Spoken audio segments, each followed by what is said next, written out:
Existen dos propósitos para el bautismo del Espíritu. Uno es reflejar a Jesús plenamente en nuestras vidas. Y voy a compartir con ustedes 2 Corintios 3:3. Siendo manifiesto que sois carta de Cristo, expedida por vosotros, escrita no con tinta, sino con el Espíritu del Dios vivo, no en palabras de piedra, sino en tablas de carne del corazón. El objetivo de Dios es que Cristo sea visto en nosotros, que seamos una carta viviente que revele el carácter de Cristo. El segundo propósito de la plenitud del Espíritu Santo es recibir poder para testificar, según el mandato de Hechos 1:8. En el devocional de hoy, nos concentraremos en el primer propósito, reflejar el carácter de Jesús. El Espíritu Santo estuvo muy involucrado cuando Dios le dio los 10 mandamientos a Moisés. De hecho, fue el Espíritu Santo quien escribió los mandamientos en las tablas de piedra.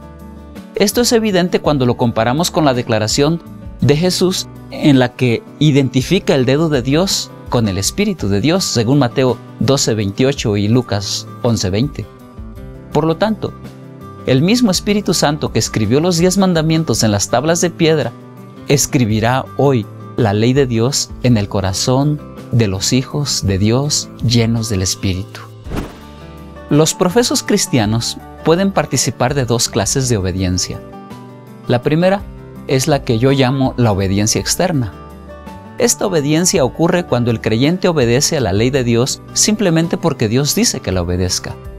Este tipo de obediencia en realidad es legalismo, no es del corazón. La segunda forma de obediencia es la obediencia interna y se produce por un profundo deseo interno del creyente de obedecer a Dios. La obediencia externa sin la obediencia del corazón es inaceptable para Dios. Este pueblo de labios me honra, mas su corazón está lejos de mí, dijo Jesús.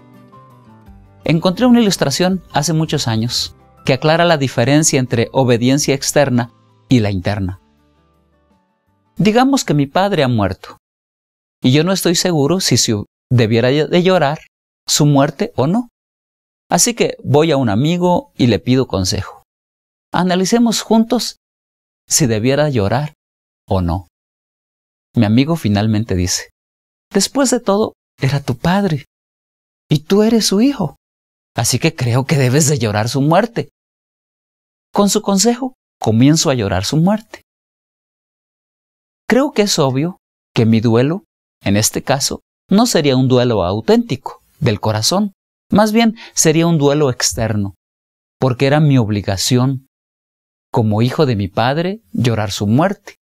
El verdadero duelo vendría espontáneamente del corazón. No podría evitar llorar si fuese un duelo auténtico. Lo mismo es cierto con respecto a la obediencia a Dios. Cuando tenemos una buena relación con Dios por la plenitud del Espíritu, la obediencia nace natural, espontánea del corazón, sin siquiera pensarlo. Vendrán tentaciones para desobedecer. Sin embargo, serán mucho más débiles en influencia, dado que Dios ha puesto en el corazón un fuerte deseo de obedecer. Por el bautismo o el ser lleno del Espíritu Santo, la ley de Dios es escrita en nuestros corazones y obedecemos de corazón. Esto no ocurre plenamente cuando aceptamos a Cristo y nos bautizamos en agua. Pablo afirma que debemos estar continuamente llenos del Espíritu. Dado que es necesario para que la ley de Dios permanezca escrita en nuestro corazón. En Efesios 5:18 lo reafirma.